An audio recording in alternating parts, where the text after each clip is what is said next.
Anyways, so this week's Parshas Dvarim is the first Parsha in Sefer Dvarim. So there's a lot of talk.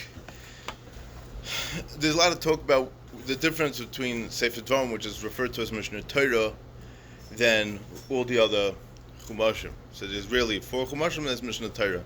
So the question is that Mishnah Torah really is a repetition of the halachas that was learned previously throughout the four previous Chumashim. I mean, Sefer Bereshis not so much because there's not so many mitzvahs in Sefer Bereshis, but for the most part, also besides for it being a sefer of a repetition, a chazara of the mitzvahs and many of the hashkafas and the ideas that were mentioned previously in the Chumash, also a lot of musar that Moshe Rabbeinu is giving to Klal Yisrael. And there's a question here that what was the point of the musar? What was the idea behind it? A lot of big rebbes held that Sefer Dvarim is a sefer that mitzad itself is kedai to spend a lot of time learning because tremendous Yerushalayim, because Moshe Rabbeinu is giving a lot of is trying to reinforce the Yerushalayim and Klal Yisrael. But there's another nekuda about it, and that is that this is the bridge between the end of the Sifrei Torah and to what comes afterwards. We mentioned previously, the Gemara says that Amalei Lechotu Yisrael, they would get the Chamish Chumshei Torah and Sefer Yeshua. Because there's no, you look weiter in the Navi, you see all the Chatoim, as we spoke, with Achav and Menashe. I'm talking about even earlier. Shoftim, there were a lot of issues. Shoftim Befrat, we'll get to hopefully with Kushan Rosh Hashanah after Yeshua, the story. They didn't have, Klal Yisrael didn't have really strong leaders in the sense that everybody felt meshubet to listen to them. If you have a melech, then everyone's meshubet to him. If you have a strong ruler, then everyone has to listen to him. So a big part of what Moshe Rabbeinu was doing over here is he's talking to Klal Yisrael and he's telling Klal Yisrael what you did and where you have to improve. And it wasn't so much fun. As we all know, it's not fun to get Musar. But that was the idea, that was the point over here. So I want to take a look at the first couple of psukim in Perik Beis over here. Everybody talks about all the different drashas about, Moshe Rabbeinu spoke with Derech Remez and what the order was in order, was out of order, why, all these kind of things. I want to skip over all of that and I want to get to Perik Beis. Vanefen, and we turned away, Vanisa Hamidbara, Derech Yamsuf, and we traveled through the desert towards the Yamsuf Kasher Dibra Hashem Eloi, like Hashem told me. Vanosov as Har Seir Yom Rabim, and we circled around Har Seir for many days. Vayomer Hashem Elai, Pasuk Beis, Hashem said to me, Lemor, Rav Lechem Soiv Esahor Azeh Penu Lechem Tzefoino. So this is the pasuk I want to focus on over here. Let's see Rashi, let's see what we're talking about, and then we'll explain a little bit. Rashi says, Vanefen Vanisa Hamidbora, Ilu loy chatu, if Klal Yisrael wouldn't have sinned, Ayu Evrim derech Har Seir likonis la'aretz min dreimai l'tzoinai. Klal Yisrael would have passed through Har Seir, which is Esav's territory, to enter into Eretz Yisrael from the south, and they would, march towards the north. It would feel shekilkalu havchu l'tzad midbar. Realize something. Egypt, if today the Egypt that's on the map today is the Mitzrayim that Klal Yisrael was in then, which is, maybe. So it's not really that far from Eretz Yisrael, especially noting that the map of what Eretz Yisrael was then was a lot bigger than what Eretz Yisrael is today, but Pashtus. So they would have went in. It doesn't take 40 years by any stretch of the imagination to get from Mitzrayim to Eretz Yisrael. The reason why they took 40 years is because they were punished that they were choyte. They got punished that they had to stay in the midbar. It's not because it took them 40 years. It doesn't take 40 years to get there. Yeah, it's like how long does it take to get to Lakewood? How long does it take to get to Borough Park? You can tell me it takes 40 years for sugar in the cup. No such thing. So it's because they were choyte, they were mekalkal, so they had to go through the midbar. B'holchway till Dremim and Amar v'Lamizrach, Rashi gives the exact directions of how they traveled. Derech Yamsuf, Derech Yitzyosim Mitzrayim, Shubim Miktzeh, Dremis Meravis, Yisham Hayu Helchem L'Tzad HaMizrach. Va'nosav es Har Seir Yomim Rabim. Kol Dremai, they went around the south of Har Seir ad Eretz Moav.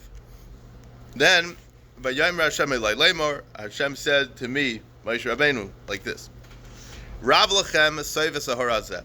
What does that mean? You did enough of traveling around the Har of Har Seir.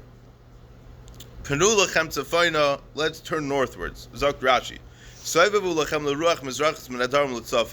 You're going eastward, but instead of going south, go north. Pinechem l'tzafon, face the north.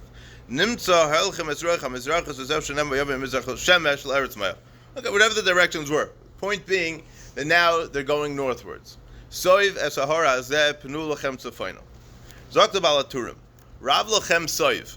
What's this lashon Rav lachem and what's the lashon of soiv? Zokta balaturim. Tagan ala samach. We know there's a halacha we mentioned when we were learning halachas the other day, that when a person writes a Sefer Torah, Tefillin, Mezuzahs, Ikar Sefer Torah, there's certain letters that have crowns on them. They have 3 little crowns on the top. The siman to remember which letters get these tagin, get these crowns, is Shatniz gets Shin, Ayin, Tes, Nun, Zayin, Gimel, and Tzadi. Those letters get the tagin. From time to time, just like some letters in the Torah are bigger, some letters in the Torah are smaller, so sometimes from time to time, we'll see tagin appearing on other letters. So Zok the Balaturim, tagin ala samach. There are tagin on the samach of Soiv es Hahar. And we know that Rabbi Kiva would darshan the tagin of the Oisiyos, he would darshan Tilei Tilim Shalalachis on the Kisrei HaOisiyos.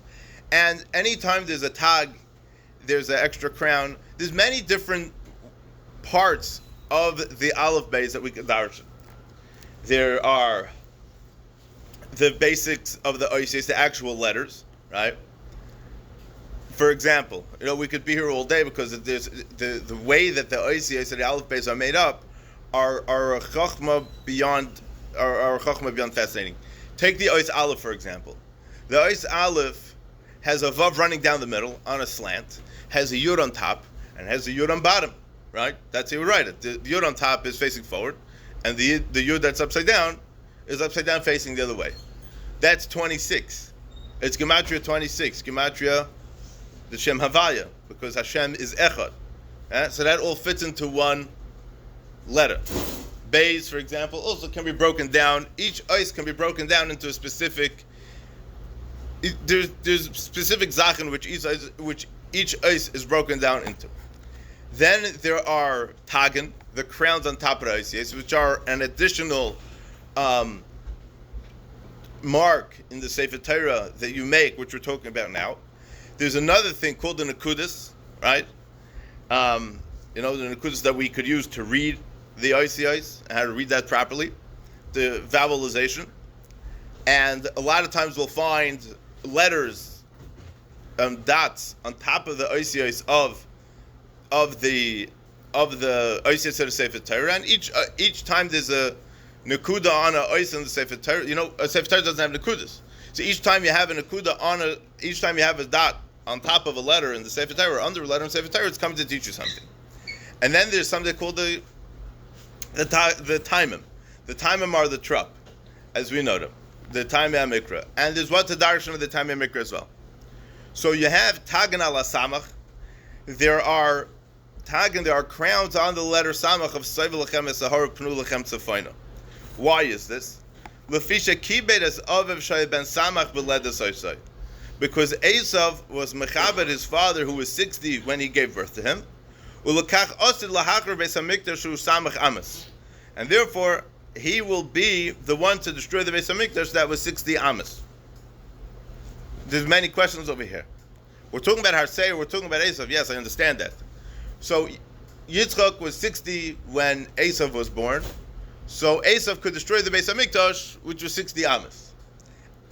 What's the connection over here? Mazos. What's the Baal Turim coming to teach us? What are we learning over here? What does the Beis Hamikdash got to do with Esav? Who's talking about the Beis Hamikdash over here? Who's talking about Esav over here? Who cares that Yitzchak was 60 when Esav was born? Mazos. So before we explain it, let's take a look at the Kli Yakar, because the Kli Yakar is going to give us the proper mindset of how to understand what this Baal Turim is saying. He doesn't talk about the Baal Turim, but I think he's going to explain something over here very interesting. Rabbi Maimrim, ki pasuk zeh noike v'yered ad tahim. There are many people that understand the pasuk over here that has tremendous depth and very powerful. V'yesh by remez l'shol l'doros, and it can be applicable to current times as well. The Inyan Sivav Zeh Sheyelchu Sechar LeKarem Hashem Tzavakas LeYikravu. The reason why Klal Yisrael need to travel around and circle around in the Midbar, and befrat that they're circling around Har Seir, what's the significance that they have to circle around Har Seir? That HaKadosh Baruch Hu is not allowing them to enter into Eretz Yisrael. We spoke many times already. There's a very stark concept that Klal Yisrael had a Havtacha, Klal Yisrael had the promise from HaKadosh Baruch Hu from the times of the Ovis that they're going to get to Eretz Yisrael. Yeah? We're in the Midbar, and we're in the Midbar, and we're in the Midbar. And where are we? In the Midbar. And I don't understand. Eretz Yisrael is not that far away. We said, it's a couple of miles. Look on a map today where Egypt is, look on a map where Israel is. It's not too far. You could fly there, you could drive there. I mean, it's not a safe place to go. I don't suggest it, right? I mean, if you dress up like an Arab, then maybe, yeah, even then they probably can sniff you out, but don't do it. But Al Gapanim, it's not that far. It's an hour plane ride, a 6-hour car drive. 40 years is Zichanat. There's no such thing. So why was it that HaKadosh Baruch Hu was delaying the entry of Klal Yisrael into the promised land in Eretz Yisrael? Ki yamim rabim liyisrael sheyu nadim v'noim sevivav loyutan liyisrael kach lem ad madrich kaf regel. For many, many days, Klal Yisrael was wandering around it, and HaKadosh Baruch Hu never gave permission for Klal Yisrael to get into it. They weren't allowed to step foot into Eretz Yisrael. What was the business over here? Until the pasuk says, the pasuk in Zechariah is talking about when Mashiach is going to come, and his feet are going to be firmly planted on that day and that great day on Har HaZeisim. B'chol zman, kol zman Klal Yisrael's in Golus. Yisrael holchem sechar nemar lahem penu lachem tafayna, travel northwards. Whenever Klal Yisrael's in Golus, face north, focus northward, and go that way. V'darshu, and Chazal darshan over here. V'darshu b'zeh im yigiyashate shel Esav atzvinu atzvechem. Shade in the Medrash that when Esav looks like he's overpowering and overbearing, and it looks like he has the upper hand. We know the Chazal say, "Hakol kol Yaakov hayidayim yidei Esav." We know that when there's a time that Klal Yisrael is oisik b'Torah b'tefillah properly, so then ein hayidayim yidei Esav. Esav's hands will be lowered; they won't be able to overpower us, they won't be able to hurt us, they won't be able to touch us. Aber chas v'shalom, if the Torah is not v'yis darf design and the tefillah is not v'yis darf design, so what's going to happen is yidayim yidei Esav. Esav will be able to overpower. Yes. Yeah, but, no, it's just asking was a pasuk like practical advice plus Shalom, just keep to the north side of the hemisphere. Lav dafka, but we'll see exactly what it means, and we'll come to explain what the Baal Turim says. So the Medrash says that when we notice that Esav is gaining the upper hand, we should hide ourselves. We should go into hiding. Now, over time, in the different gullies, the tzaddikim of all the generations had faced different challenges of how to deal with the goyim that came against us. Sometimes we have to go fight them head on. Sometimes we have to be mafayas them. Sometimes we have to give them a lot of money. Sometimes we have to run away. Sometimes we have to hide from them. But when we see that Esav is getting the upper hands like the Medrash, hide from him. Because that means that Esav is going to have the upper hand and he's going to be winning. The Baal Turim is saying that when Klal Yisrael, because Klal Yisrael was chayte, and Esav exists in the world in a powerful oifen, he's going to be able to destroy the Beis HaMikdash. The Inyan Hatzvanuzu, what's the idea of hiding over here? From time to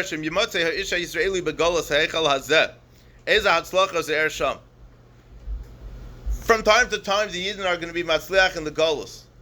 And then Esav is going to start raising his hands against us. You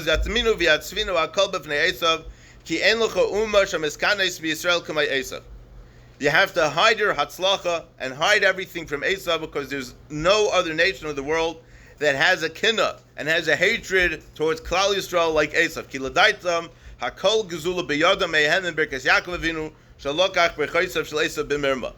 Because according to them, their ideology is that everything was stolen from them. From that bracha that Yaakov Avinu got, the brachas from Esav, because Yaakov tricked Esav, so it really belongs to Esav. V'chein Yaakov tziva labanav lama tisro, and Yaakov told his children to be careful from Esav. Pirush Rashi. You always have to show that you're satisfied in front of Yishmael and Esav, because otherwise you're going to look weak and they're going to take you out. The Yishmaelim hold that Yitzchak stole the Hatzlacha of Yishmael. Yaakov goes al Hatzlacha as Esav al Yidei Shtadlus. And Yaakov went out of his way to steal the Hatzlacha of Esav.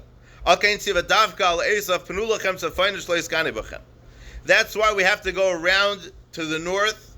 So we should not be coming head on with Esav, but rather we should be going around them so that they don't show any kinna towards us. This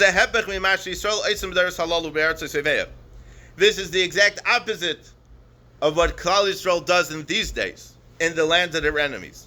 Today's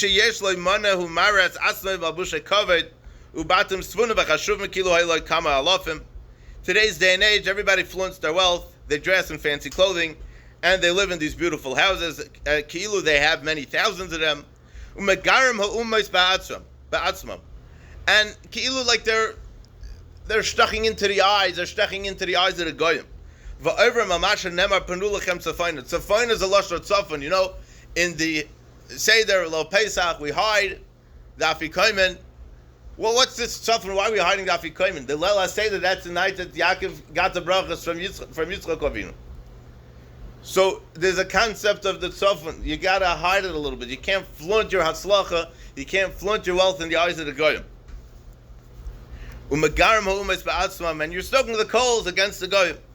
And you're being over on what the pasuk says. This minig is widely accepted. It's popular. And this is, for the most part, the reason why Klal Yisrael suffers so much in the Goliath. And the wise people amongst us, they'll take this message to heart and they'll accept the Musar. What's he saying over here? We could go on and on about, today's anti-Semitism. It is anti-Semitism. It's not anti-Semitism. Personally, I think, I'm going to say something, I don't want to sound too harsh, but personally I think that it used to be 50, 60 years ago, if your father, your grandfather was walking down the street, and someone said some not nice comment to him about being Jewish, he'd run after him and beat him up. I'm not saying that's what you should do. I'm not saying it's a good idea, but it was done. And in Europe it was done like that also, to a large extent. Nowadays, for the most part, many of us can't stick up for ourselves, even if it's not a guy that's starting up at us. A kid bullies you. Every other kid is getting bullied. Right? Okay, we're not going to talk about this now, but there is a concept. Let's not forget. Whatever the anti-Semitism is, whatever it's not, it shouldn't happen. Yeah, we should dive in that it should stop. But Shtein and Chazal, from Rav Shimon Bar Yochai, that halacha, she'esav soinei es Yaakov. Until Mashiach is coming, esav soinei leYaakov, and there's nothing you could do about it. The only thing is, that we could do, is number one, like the Kliyakar is saying, don't flaunt your wealth in their face. Number two, we know from Chazal, when there's Hakol Kol Yaakov, that will be able to overpower the Yadayim de Esav. Let's take a step back to the Baal HaTurim. What did the Baal HaTurim say? Because Esav had tremendous kibbud av, he was able to overpower the Beis HaMikdash. What's the deal? Why should that be so? So, what's the shaykhus over here? So the Beis HaMikdash, we don't have that much time, let's try to jam it in. The Beis HaMikdash, we know, we can understand, as the Pashut, is the highest physical point in this world that connects to Shemayim v'Aretz. The Pasuk says in the Rayomim, L'cha Hashem Agdula, V'Gevura, V'Tiferes, V'Netzach, V'Hahoid, and number 6 is, Kichol V'Shemayim v'Aretz. Yeah? What does that mean? The 6th midah of the Anhagas of HaKadosh Baruch Hu is, Kichol V'Shemayim v'Aretz. The connection between this world and the next world. Shemayim, spiritual, Aretz, physical. The 6th day of the week, Erev Shabbos, today, is the connection between the days of the week and Shabbos Kodesh. And we're supposed to be Moisef Bechol ala Kodesh. Interesting thing. It says in Chazal, the Gemara, the Zalocha, it's brought down Shulchan Aruch, it's brought down everywhere, that Friday is the day to prepare for Shabbos. What if I'm not in the mood? What if I'm so nervous about getting ready for Shabbos that I want to prepare for Shabbos on Tuesday, have Shabbos ready? Or Tuesday I get some like Havdalah, save it for Wednesday. Wednesday I get everything ready for Shabbos. You shouldn't do that. Now you should, but you should make sure that Friday is the Ikra Avodah for preparing for Shabbos. Because the Avodah of Friday is to connect the Yemais HaShavua to Shabbos Kodesh. Ki Chol B'Shemayim v'Aretz is that day. The day of Erev Shabbos is the day to connect weekday and Kodesh and Chol. So you have a Beis HaMikdash. The Beis Hamikdash is the place that connects Kodesh and Chol. Shabbos made Olam Haba, right? The Elef Hashishi. There's really a lot of talk that Chumash Dvarim is referencing to the Elef Hashishi. That, there's Shita Alfei Shin Hava Alma, the world is 6,000 years. No, that doesn't mean by the year 6,000 the world is over. That's not Bechlal not what it means. But the Sefer Dvarim correspond different parshiyos. The Sefer Dvarim correspond to different kufas. We're holding mamish in the last couple of days, couple of weeks, and this Elef Hashishi is going to connect all the other kufas to the Elef Hashishi is going to be the Yemais HaMashiach, which is going to connect us to Olam Haba, which is going to be the ultimate tikkun of everything. Yitzchak Avinu was 60 years old when he had these children that were supposed to connect Shamayim V'aretz. Fascinating thing. State in Medrash that there was a discussion going on by Yisrael to Abanim Bikirba. The Yaakov and Esau were fighting before they were born. What was the fight about? The fight was about Olam Hazeh. The fight was about Olam Haba. Yaakov said, there is Olam Haba. There is another world. Esau says, no, ain't Olam Elazeh. There's only this world. There's no Nitzchias. Esau, before he was born, was already entertaining ideas that there was no Nitzchias. And that's how Esau lived his life. Esau needs everything now. He doesn't worry about the consequences of his actions or what's going to happen later. That's what it says by Yisrael ben Abikirba. And the Medrash says that they were arguing about the two Olamas, Olam Hazeh and Olam Haba. Esau obviously took Olam Hazeh, and Yaakov got Olam Haba. Now it's very interesting, because I know a lot of Jews that are descendants of Yaakov Avinu. Actually, all Jews are descendants of Yaakov Avinu, and they're all living in Olam Hazeh. So how does that work? So how did Yaakov get Olam Haba if he took Olam Hazeh? If Yaakov took Olam Haba in this machlokes, so then, we'll eventually get there. That's what we're learning about in Chelek. That's what the Gemara is talking about over there. But the Chassam Sofer explains like this: that really, the ideal world was supposed to be like this. Yisachar Zvulun. There's a deal. Yisachar learns, Zvulun supports him. It was supposed to be like this. Yaakov is supposed to be Isaac B'Torah, and Esav is supposed to be the Zvulun. He's supposed to be the partner to help him with all the physical zachin in the world. And if Esav would have done like this, so Yaakov and Esav together would have created the perfect world of being mechaber, of connecting Olam Hazeh and Olam Haba. Obviously, it didn't work out like that. But Esav was Boicher Bara, so Yaakov needs to go down to work in Olam Hazeh. And he's dealing with sheep. Sheep are physical beings, they're lowly animals, they're lowly creatures. So Yaakov is left on his own devices to connect Shemayim V'aretz. And Esav, even though he was chayte, there was one area in his life where he was mechaber Shemayim V'aretz. There was one area of his life where he perfected the connection between Shemayim V'aretz, and that was in his mitzvah of Kibbud Av V'Em. The Gemara says in Ksubas on Daf Hey that the Eretz was Nivra B'Smail V'Hashamayim B'Yamin. The Eretz was created with Hashem's left hand, and the Shemayim, which is more important, was created with Hashem's right hand. The Chsiv, the pasuk says, Av Yodi Yasta Eretz V'Mini Tipcha Shemayim. Shemayim was formed with my right hand. V'ilu b'Ma'aseh Yedeim Shel Tzadikim. But when it comes to the Ma'aseh Yedeim Shel Tzadikim, the avodah of the Klal Yisrael in this world, the pasuk says, "Ksiv mochen l'shivtecha pa'alta Hashem mikdash Hashem kainenu yadecha." The highest level of avodah is the Beis Hamikdash. That's the highest makom where we could connect to HaKadosh Baruch Hu. Not only we connect to HaKadosh Baruch Hu, it's a place that connects Shemayim V'aretz in the sense that we're elevating the entire Aretz to get connected to Shemayim. So even though it was built out of sticks and stones, but it was the highest point of Ruchnius, meaning there was a physical skeleton to it, but the body that was built around it, just like us, we have a physical being, but that's not who we are. We are what our neshama is. We are Yidden. We are Kedushas Yisrael. So that's what the Beis Hamikdash was as well. The Mishnah says, who knows how many Nisim on a daily basis in the Beis Hamikdash. So Nisim don't have, then it's not a physical thing. These are higher than the regular physical thing. So, l'chayra, this is what the Baal Turim is saying. Esav was born to Yitzchak when he was 60 years old.